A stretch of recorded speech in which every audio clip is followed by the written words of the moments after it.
Here in Shearwater, Nova Scotia is where the Walkabout Railway once began. It branched off of a main rail line that still exists about 100 meters to the west of here. This trail now consists of a number of multi-use trails, including the Shearwater Flyer, the Salt Marsh Trail, and the Atlantic View Trail, all of which I'm going to tackle on my bike today. It's a great place for a walkabout, or in my case, a rideabout.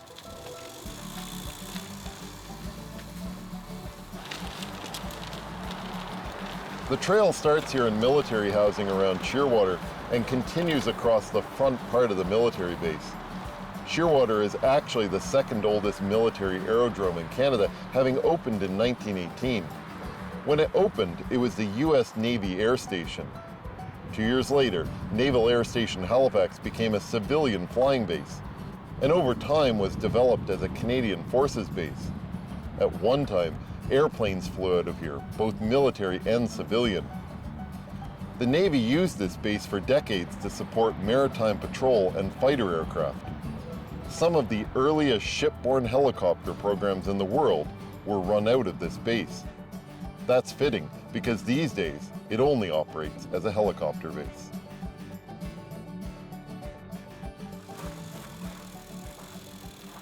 The Shearwater Flyer Trail takes you right to the entrance of Shearwater's military base.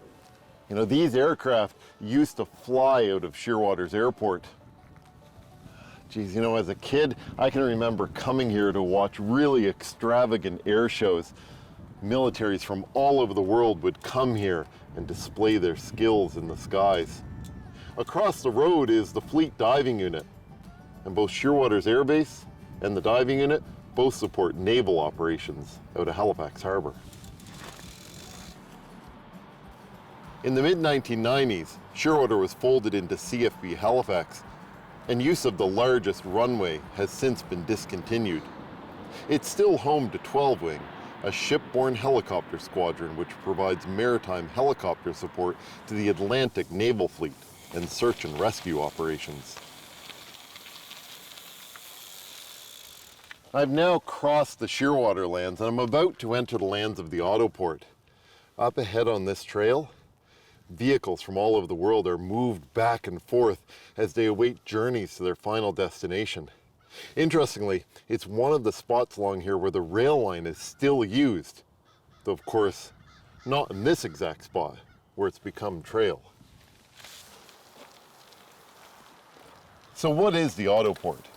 The Autoport is owned by CN Rail. Large, odd-looking ships called ro-ros, or roll-on, roll-off ships, dock here and offload thousands of vehicles from manufacturers all over the world. Some of the vehicles do stay in this area, but most are destined for places elsewhere in North America. This is actually one of North America's largest vehicle processing and transshipment facilities, handling almost 200,000 vehicles a year. If you've ever wanted to drive a rare or expensive car, say like a Lamborghini, then a job here might be for you. Each vehicle that arrives is driven off the ship into a parking spot somewhere in this facility as it waits for a train to take it to its new owner. As the trail loops back around here, you can see the end of the runway for Shearwater. That runway was one of the longest runways here, and it supported fixed-wing aircraft, but it's no longer in use for military flight operations. The last part of the Shearwater Flyer, from the Caldwell Road crossing to the Salt Marsh Trail, is about 5 kilometers. This is a beautiful area and has been well maintained with benches and bridges along the way. There are also some very sensitive areas. In spring, along the gravel edges of the trail, turtles are known to nest. It's often hard to know where the eggs are, so at that time of year on parts of the trail, especially near streams, it's important to take extra care.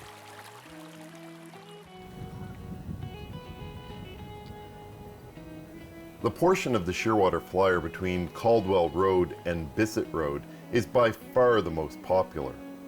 There's rarely a time you won't see other walkers, runners, and even cyclists. You'll also occasionally see ATVs, as this is one of the few sections of trail which permits them. Crossing Bissett Road, you enter the very popular Salt Marsh Trail.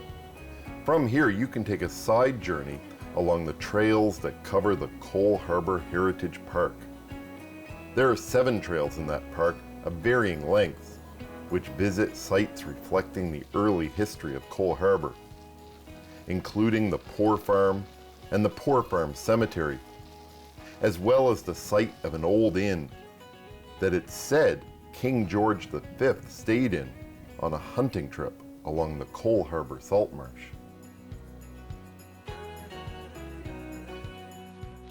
The Shearwater Flyer, along with the Salt Marsh Trail and the Cole Harbour Heritage Park, are managed by the Cole Harbour Parks and Trails Association. This volunteer group manages and maintains these trails and works to share the history of the Cole Harbour area. They also have wardens who are on watch for damage or issues throughout the trail network. This is the Salt Marsh Trail, and it begins where the Shearwater Flyer ends. This area is called the Peter McNab Coon Conservation Area and includes many of these islands, this salt marsh. It goes right up to Rainbow Haven Beach Park just up here. It's a really important ecological area.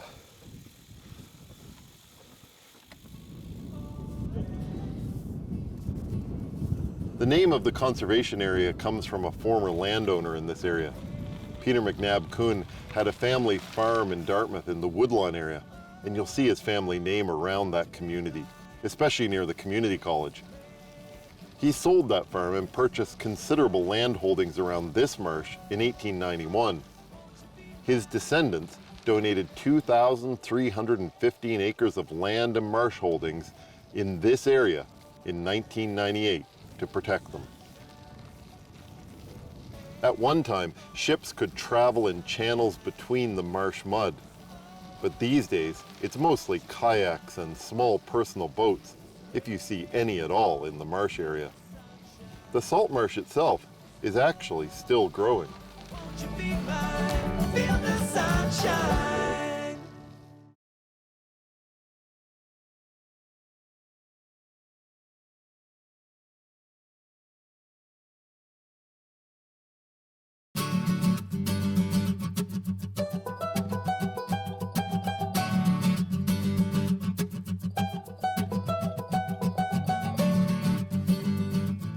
The salt marsh supported agricultural use in the area for centuries. In the 19th century, parts of the marsh were diked by Acadians, and they grew hay. In 1842, 32 farmers in the area proposed a company to dike the entire harbor and turn the marsh into productive farmland. While a company was formed to do the work, ultimately the plans failed. 30 years or so later, the idea began again, and the land between what is now Rainbow Haven Beach Park and West Lawrencetown Road was dammed off and a small road put on top. This closed off Cole Harbour, but the plan was never particularly successful. Water still managed to get into the marsh area, and while the harbour dried up, the land was too salty to farm. History is unclear as to whether any of the farmers who had bought marsh plots were ever able to farm them. The bridge itself, well, it was ultimately destroyed in 1917, and a channel is now open to the sea. The Salt Marsh Trail follows the original rail line over 4 major streams as it crosses the marsh. The largest is the Little Salmon River. The railway along this line was built at a time when lines were being built and put in place across Nova Scotia. The causeway itself was begun in 1915. When it was originally built, it actually wasn't high enough above the water level and had to be raised by adding rock. Even to this day, the trail is subject to the harsh weather on the marsh and often has to be repaired following strong storms or particularly tough winters.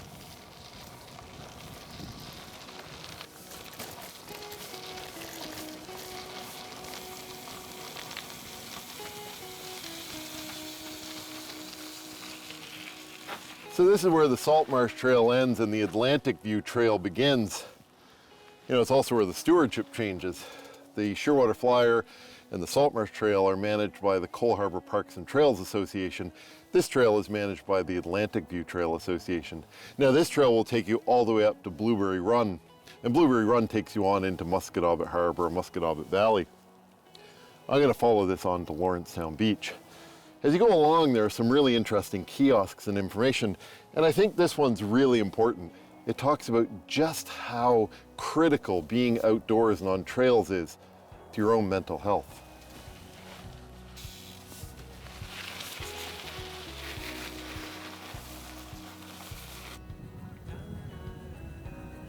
This trail begins by the West Lawrencetown Road, which would have once connected to the bridge that crossed Cole Harbour, heading to Cow Bay and Eastern Passage.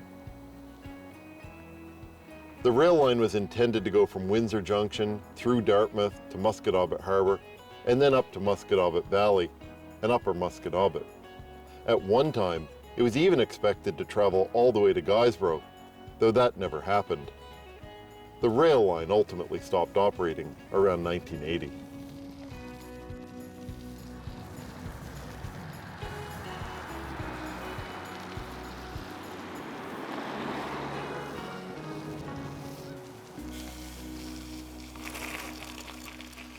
This is Conrad Road, and it leads to Conrad Beach. Now, Conrad Beach is part of Nova Scotia's Coastal Heritage Park System. Conrad Beach is also where the endangered piping plover nests. It's a great place to go swimming in the summer. It's not lifeguarded, but it's a little bit quieter than Lawrencetown.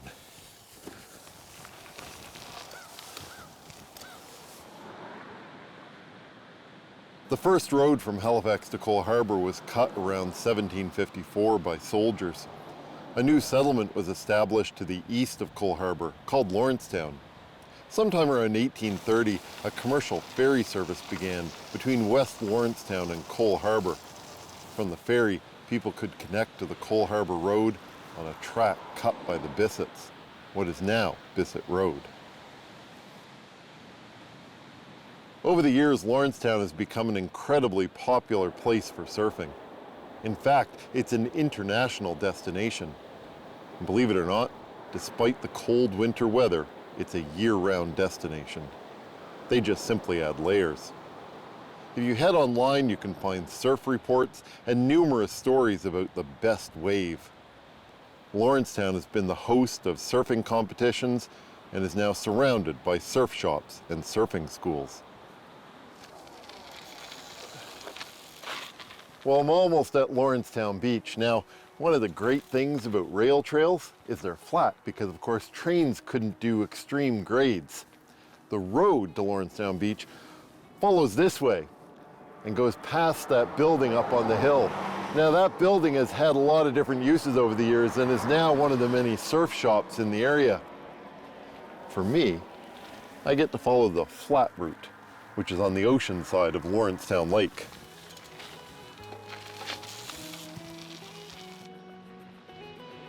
Lawrencetown Beach Provincial Park is noted for its surf, but as a life-guarded beach, people come here to swim and enjoy the day. It's a rocky beach, so it isn't a spot to build sandcastles. But if you're traveling the trail in summer, you'll find washrooms and often food vendors at the site, as well as cool waters to refresh in. It's also a great place to watch storms come in.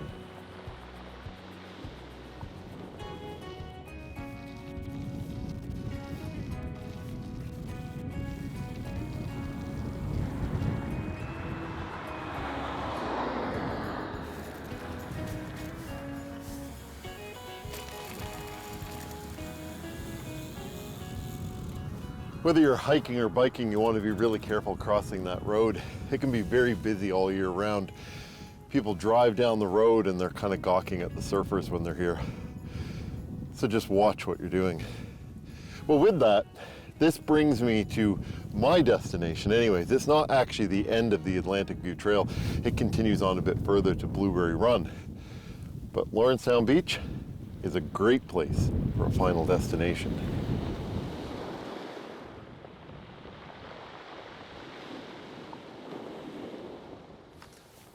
You know, it's been about 20 kilometers of riding from Shearwater to Lawrencetown, And it seems like that distance would be so much further, but it really isn't.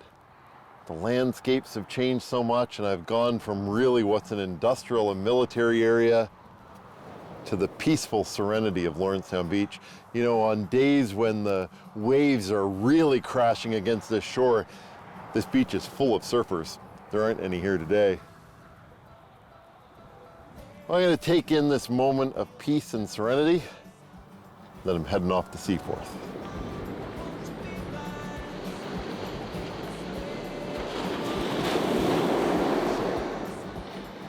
I've made my way further along the eastern shore from Lawrencetown to the Seaforth Country store, where the specials are always changing and they're always local. Now, I'm told Friday is the day to be here because they have fresh fish that just can't be beat. But today, I'm here for the all-day breakfast as I make my way even further down the eastern shore towards my next stop, Taylor Head Provincial Park, where it might be a little cold today to enjoy the beach, but the trails are almost certainly inviting. Won't you be mine? Feel the sunshine.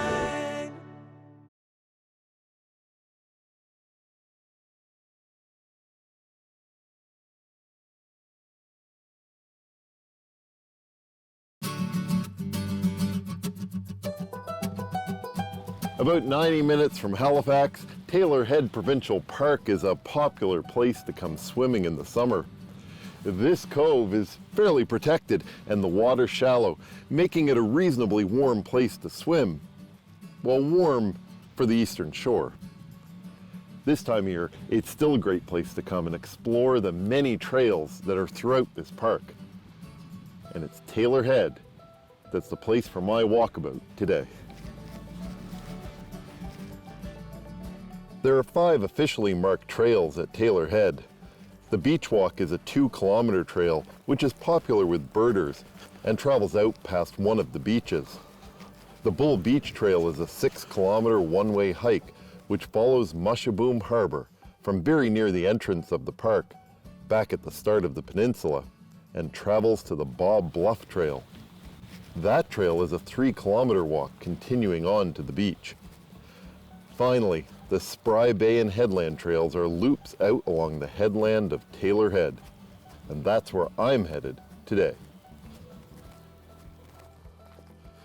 Originally a seasonal home for fishermen, by the 19th century, Taylor Head became more regularly inhabited.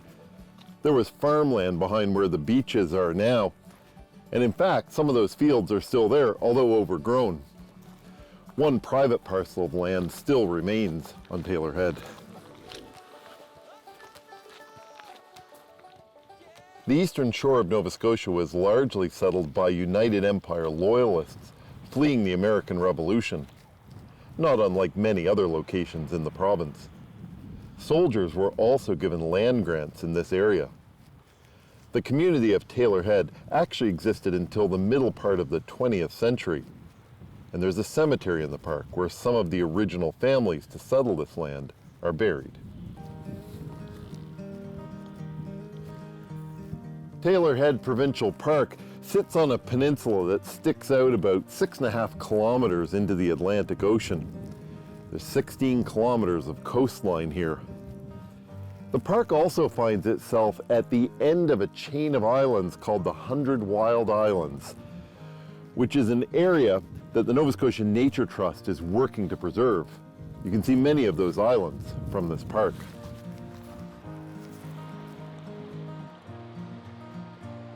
The 100 Wild Islands has been an ongoing project for a number of years.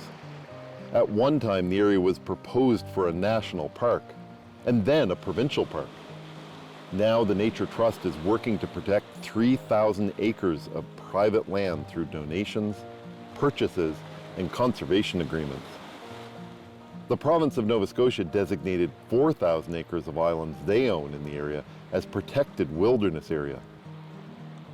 Fortunately, the Nature Trust has raised $7 million towards their goal, and much of the area has been protected, but there is still more work needed.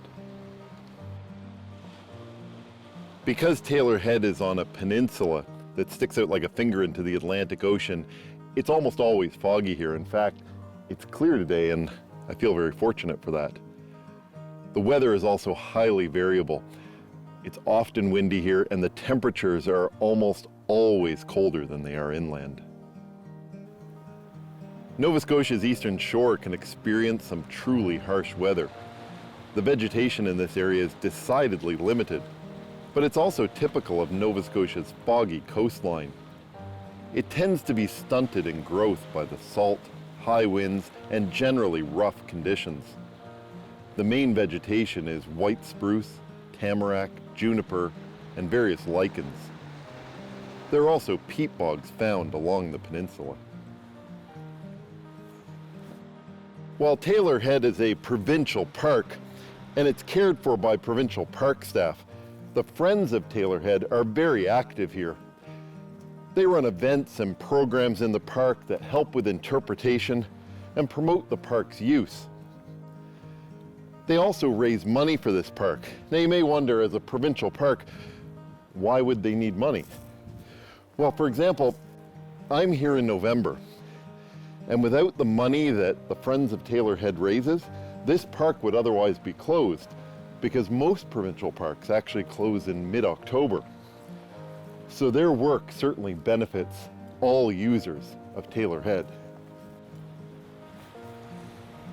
Much of the wildlife here is to be expected. Seabirds such as gulls, and Arctic and common terns, petrels and eider ducks all nest on this headland.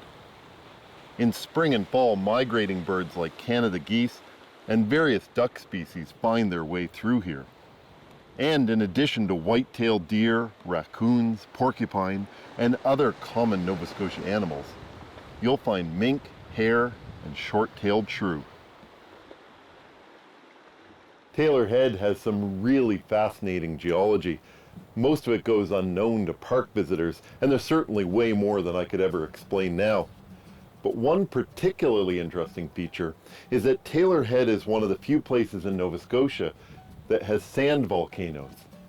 Now, sand volcanoes are formed by sediment compressing other sediment over millions of years and forcing the water out of the top.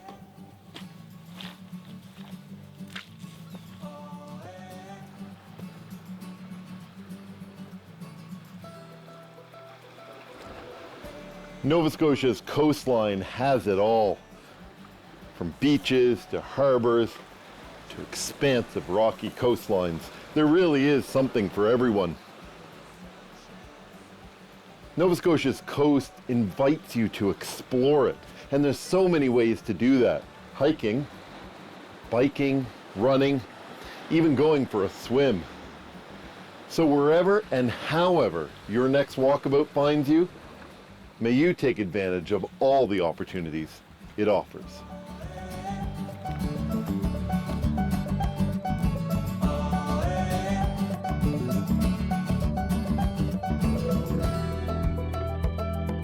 Hey, come on, feel the sunshine. Oh, come on, won't you be mine? Hey, come on, feel the sunshine. Oh, come on, won't you be mine? Oh, hey, oh, hey, oh, hey, feel the sunshine. Oh, hey, oh, hey, oh, hey, feel the sunshine.